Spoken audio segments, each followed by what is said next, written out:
pod bay doors.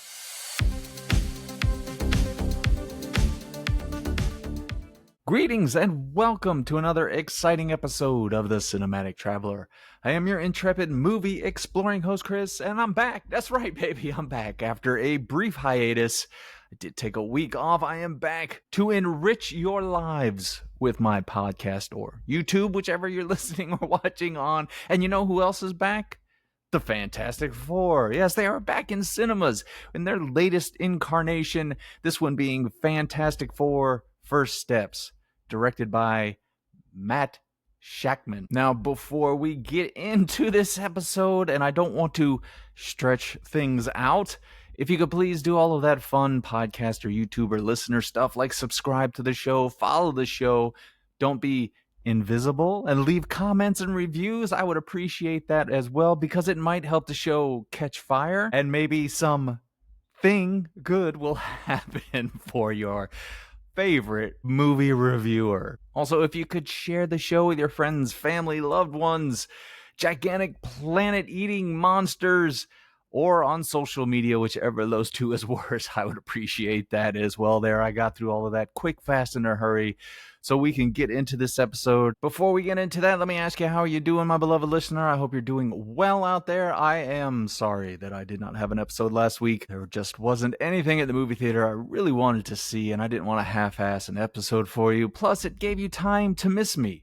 Absence makes the heart grow fonder. And you have to admit, when you were checking out other movie reviewers on podcast or YouTube, you were like, man, these guys really suck. I missed a Cinematic Traveler. Well, I'm back. I'm back to throw spaghetti at the wall and see what sticks. Now that we've gotten our witty banter out of the way, let's go ahead and talk about Fantastic Four First Steps. Yeah, it's going to be fun on the bun. And this is the first time the MCU, as we know it, has brought the Fantastic Four to life. And as I mentioned, it is directed by Matt Shakman, who I'm not sure if this is his first feature film. I did look up some stuff on IMDb, and most of his stuff was television work. Well, now he's been unleashed onto this big screen in the MCU universe. I think eventually we're all going to get a chance to direct an MCU movie. It doesn't take much to get qualified. At any rate, before I get into things, I do have to over-explain a couple of things. I am going to give you a spoiler-free review as well as a spoiler-free plot synopsis. Now, in that plot synopsis, I have hidden a movie quote to a film that either shares some DNA with this one or maybe runs parallel to it. If you can identify that movie that it's from, get in touch with me. You can find me on Instagram at Cinematic Traveler Pod. I have an email address, thecinematictravelerpod@gmail.com, or in the various comments stuff. I will find the answer if you leave it. I will give you a point for getting it right. At the end of the month, I add up all the points. Whoever wins gets to pick a movie for me to review next month. Oh, how exciting is that? How exciting is that? If that doesn't get you excited, I've got nothing left for you. Also, if you just listen from time to time, or this is your first time, you could go ahead and answer just to let me know you're out there. It is always wonderful to know that someone is listening or watching. I know it seems a little uncool, but that's the best time of the week to be uncool with Chris. Now that I have gotten all of that out of the way, let's go ahead and dive into this movie. And once again, for my faithful viewers or listeners, I have not written a script out for this plot synopsis, so bear with me. We join this movie on Earth, I think 828, which has this amazing 1950s, 1960s retro sci-fi aesthetic to it, and we are introduced to our main heroes: Reed Richards, played by Pedro Pascal; Sue Storm, played by Vanessa Kirby; Ben Richards. Did I just say Ben Richards? Killian, here's Sub-Zero, now just plain Zero. You get a bonus. That's not the movie quote, but you get a bonus if you can identify that one. I meant to say Ben Grimm, played by Ebon Moss Bacharach, and of course Johnny Storm, played by Joseph Quinn. Now, as Johnny and Ben, the Thing, are preparing dinner, Reed and Sue Storm are in the other room having a quiet moment because these two are married, and got busy. It's a whole family of soups. Looks like I hit the jackpot. Oh, this is just too good. Hint, hint. That's right, I got that movie quote out of the way quick, fast, and in a hurry, as I like to say. And anyway, they found out, yes, that Sue is preggers. Now, once Ben, I'm not going to call him Ben, I'm going to call him the Thing. Once the Thing and Johnny Storm find out, yes, it's time to celebrate. However, this celebration won't last long, as a mysterious traveler from another world has made its way to this version of New York City, and this seemingly naked woman clad in silver and riding a silver surfboard lands in the middle of Times Square. Now, having been to Times Square a few times myself, this would probably be low on the list that would get people's attention, but as this is a movie, a work of fiction, everybody stops to stare at this Silver Surfer. What does this strange alien come to Earth for? Well, she is the herald for Galactus, a planet-destroying alien creature. I don't know what Galactus is. I'm sorry. I know. I should apologize to all of my comic book fans out there. I'm not a big Fantastic Four reader. Anyway, let's keep going. Well, Galactus is coming, and she has picked this planet for him to devour, so they should make ready for his appearance. Naturally, our Fantastic Four are not going to sit by idly and let this happen. No, they put together a deep space mission to go meet this Galactus, maybe have a talk with him, negotiate. And, if that falls apart, then we have to fight it out. Well, naturally, as this is a comic book movie, it's not going to end with a little sit-down conversation and Galactus goes, oh, you're right. I see your point. I really should stop my behavior. No, of course, there is an epic battle in this really cool sci-fi scene where the Silver Surfer is chasing after our heroes in their spaceship. But they return back to Earth distraught because they just had their asses handed to them by Galactus and the Silver Surfer. And the citizens of New York start to turn on the Fantastic Four because Galactus did have one thing he was willing to negotiate, and that was that if Sue Storm and Reed Richards gave Galactus their new baby, he would spare the planet. And for some reason, Reed Richards tells everybody that, so they're all pissed at him. They're like, hey, just give him the baby and we all live. The needs of the many outweigh the needs of the few. That's another movie quote. If you want to throw that in, I'll give you a bonus for that one. I'm just throwing movie quotes everywhere. Well, now our team, who has been so loved by the citizens of Earth, are now having to battle their anger as well as prepare a way to defeat this seemingly unstoppable force in Galactus, as well as his Silver Surfer Herald, Harold the Barrel. That's a musical reference. Where was I at? Oh, yeah. So they have to find a way to stop this. So it's up to Reed and the team to put it all together. Now, can this Fantastic Four be able to turn the tide of negativity into humans so we can all work together to stop this force? Or will Galactus do us all an incredible favor and just devour this earth, ending life as we know it, sending us into the great peacefulness that is death?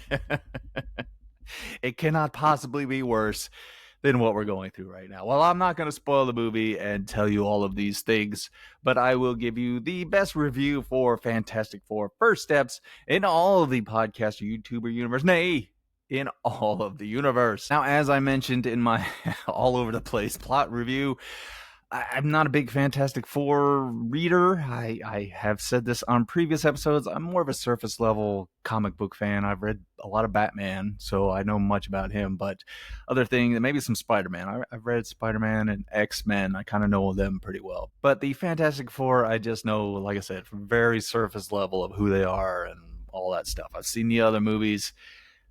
I don't know that I was super excited when I heard this was being made, but then when I saw the first trailer, I really loved the look of it, and I thought, okay, this could be something different and could maybe get the MCU pointed back in the right direction. Now, I know what you're asking me. You're asking, Chris, Cinematic Traveler, what make you of this movie? Does it set the MCU back on the right path?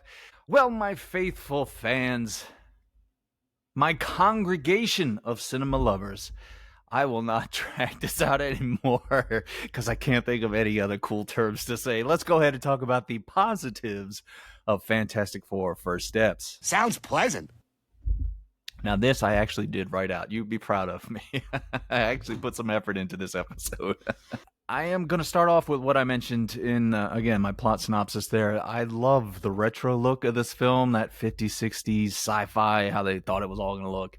They really go all out in this movie with that aesthetic, even down to the costuming that people have and just the different gadgets and the way it mixed with that type of technology from that time period in real history. I just think it looks amazing. I think it was a great idea to do that. It had me hooked from the beginning with that.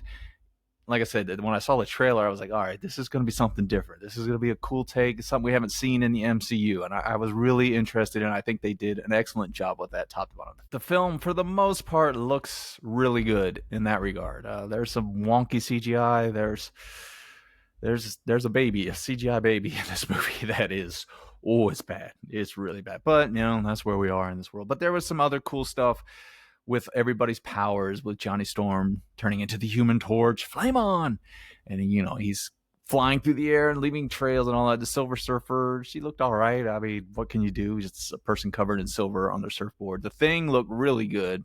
I would say that's probably, again, I'm not a big comic fan, but he looks like he stepped out of the comic book. Galactus, again, looked like he stepped out of the comic book. But overall, I think the look of the film is good, especially that retro sci-fi aesthetic. I really loved that. I wish more movies would kind of delve into that, but it was a really good look, which led to one of my favorite parts of the movie. Is I've talked about them going out into space to meet Galactus.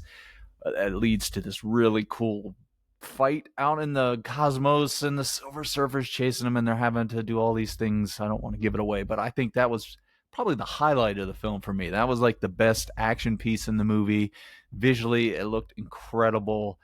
Again, you got this retro sci-fi rocket ship, but you got all of these cool designs going around it, and the Silver Surfer and what she's doing to try to track him down. Yeah, I dug that whole scene. I think that's one of the, probably, like I said, I think that's the best part of the movie for me right there.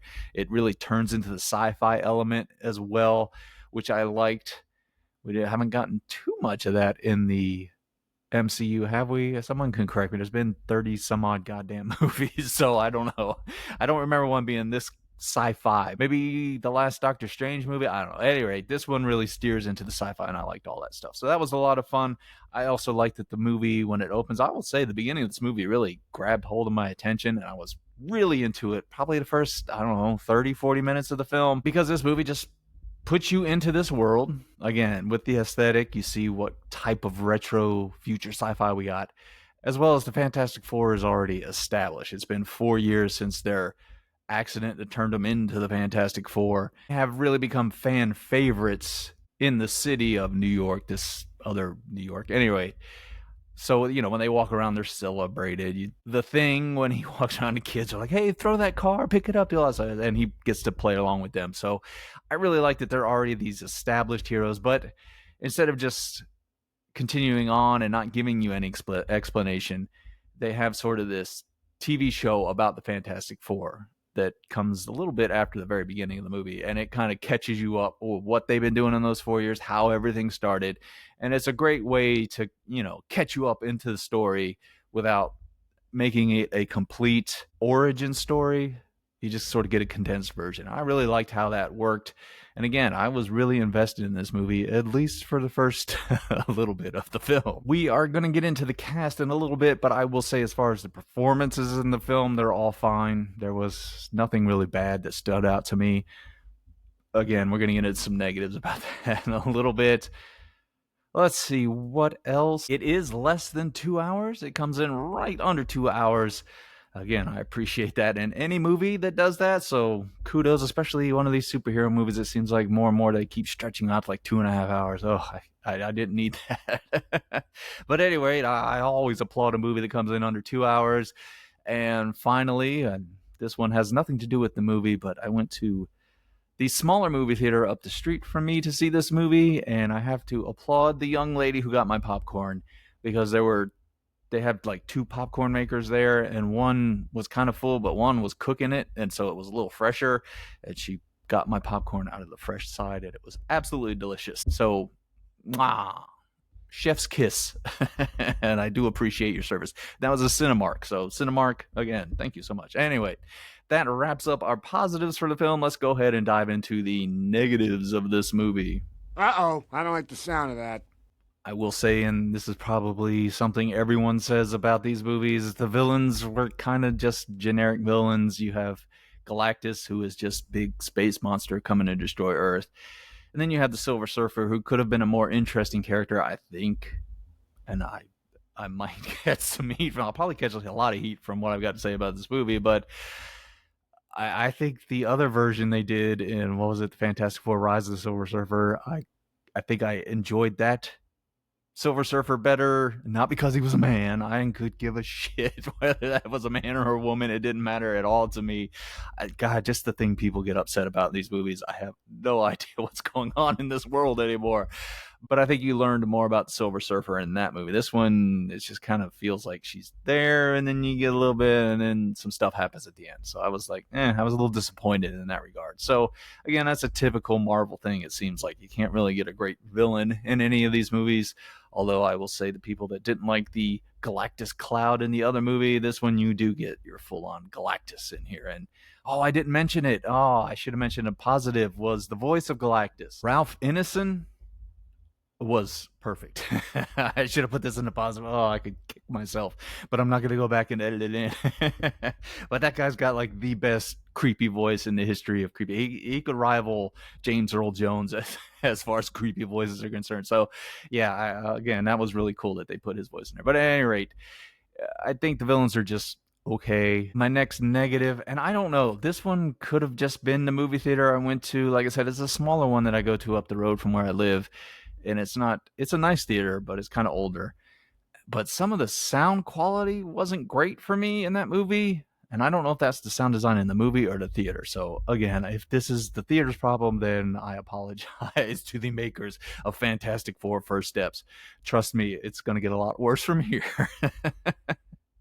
But yeah, there were points where I couldn't understand, like Galactus. He would say things I couldn't understand it. And then when they're in their spacesuits and things, they would say stuff to each other, and I was like, what? Huh? What? I know I'm an old man now, and I can't barely hear, but at the same time, it was very muffled, so I was getting some Christopher Nolan vibes in there, so that was a negative for me, but again, I don't know if that's the movie or the theater. And those are some small negatives. Let's just go ahead and get to it. Let's get into it so I can piss off all the Marvel fans and everybody that loves this movie.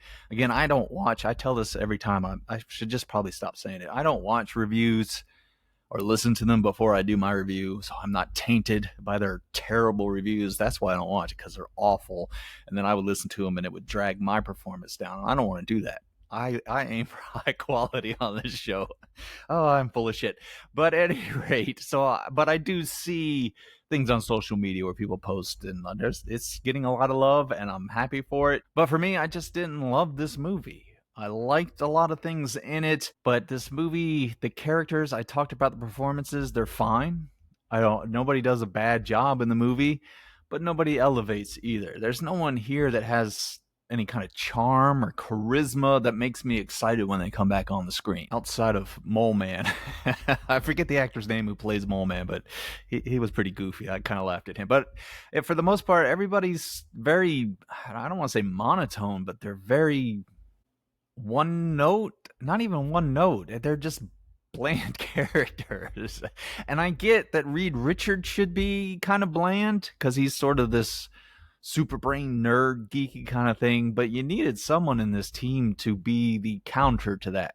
And in the previous movies, it was always Johnny Storm because he was cocky and arrogant and he loved being a superhero. Well, this Johnny Storm, I mean, Joseph Quinn's a good actor, but he's just there. I couldn't tell you anything special about him or anything amazing or anything that made me feel like, okay, he's excited to be the superhero or he loves that part of it. Or the Thing, there was a little banter between him and Johnny Storm, but it wasn't enough to make me feel like these characters were a family. It was just bland. And Vanessa Kirby as Sue Storm, she's good, but she's good in everything, right?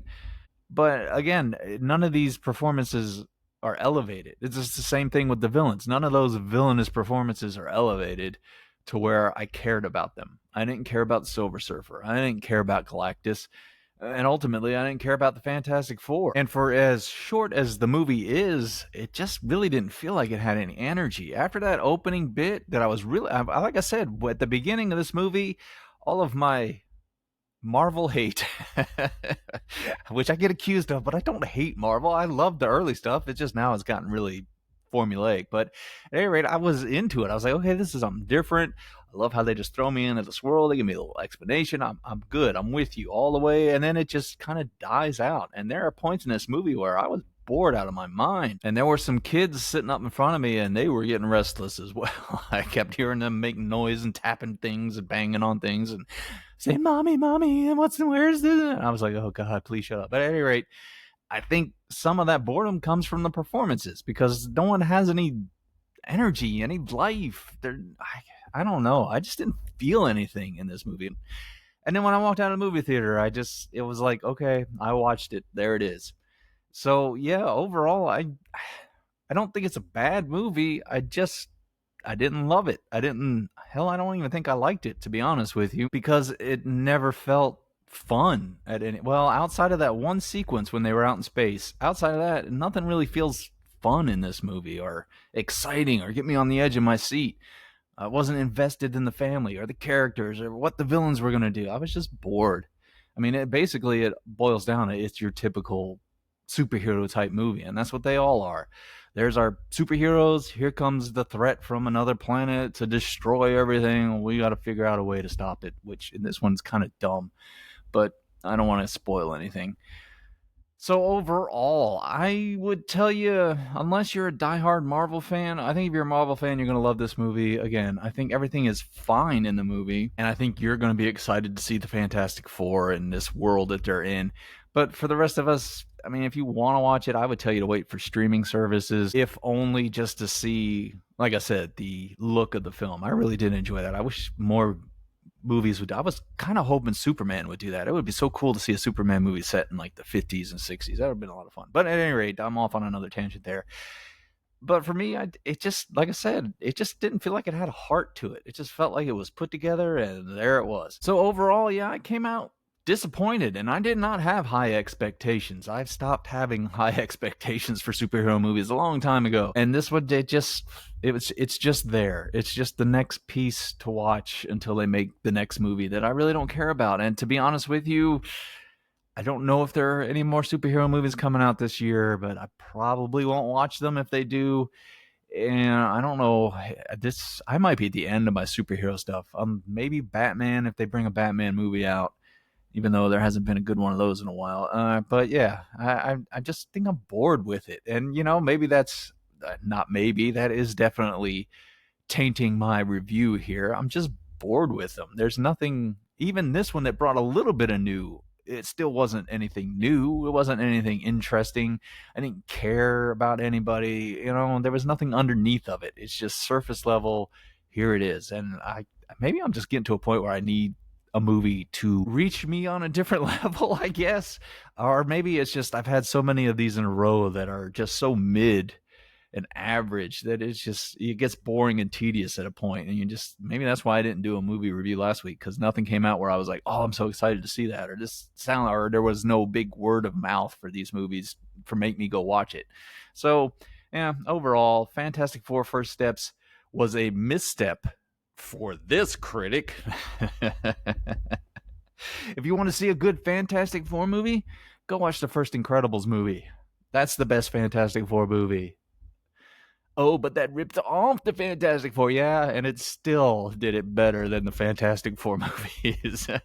That's how great that film is. God, that might be one of the best superhero movies ever. Is it? Maybe I should put that on a poll on one of these stupid social medias. Let me ask you, you can leave comments. Is The Incredibles one of the best superhero movies ever made?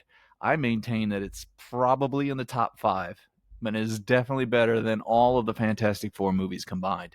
So maybe get Brad Bird to work on these movies. What's he doing? I haven't heard from him in a long time. But anyway, I know I'm stretching this out. I already said that, didn't I?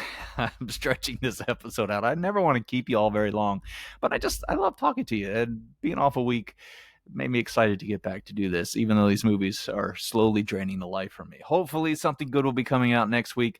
I still have to do my review of the film chosen by last month's movie quote contest winner. I will say, when I was told what movie to review, I don't want to say I wasn't excited. I don't want anybody to take it the wrong way. I was excited to do the episode, but I just was trying to find a different way to review this movie that has been nominated for me to review, and I have tapped on something that will embarrass me, but hopefully I can pull it off and it'll be something different as far as reviewing this particular movie. So you'll definitely want to come back. I should have that out by the end of the month, which is this week. So I'm going to have to work on it here quickly.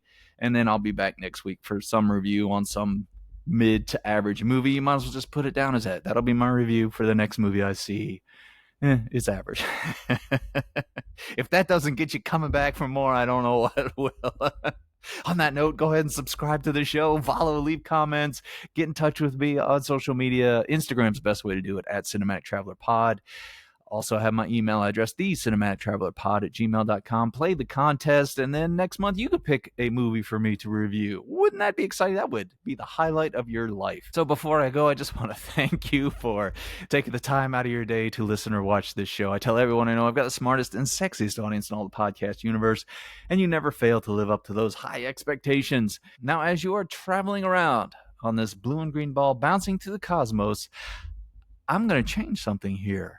In light of things that are going on in our world, especially here in the United States, and certain lists from certain people that may or may not be connected to certain politicians, and they had certain islands out there, I would like for you to do this for me as you are traveling around on this blue and green ball bouncing through the cosmos. How about we restore a little morality to our world? Try to do the right thing. I know we can't always do the right thing, but try to do the right thing and try to help people out. I'm not saying get involved in violent situations, but if you see something going down, pick up a phone and call the police or call somebody to help. If you see someone that needs help, help them out. Let's try to restore faith in humanity here, because right now, I'm telling you, I don't have a lot of it by what's going on and people that are in charge of at least this government, if not other ones in the world. So, again, go out and do that voodoo you do so well, but also bring some morality, some kindness, some help. Let's try to do something good for somebody out there. And I'll talk to you next time. Thanks. All right, show's over. I'm tired.